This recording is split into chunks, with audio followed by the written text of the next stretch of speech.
lung le ta chuan in sa ska ni do na wangin hi chuan kan thuai le anga chuan akat tur hi 3.5 a hianin thenin an kata then chuanin 4 a te ta ti hian ti chin ma se tuna chuan 3.5 ang kan la khotanga ta hian chuan helai vela tang hian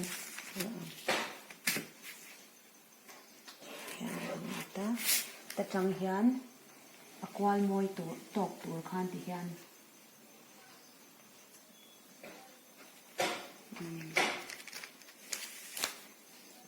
ti hian kan nei lo ta chuan hei hi ti hian kan kat le ang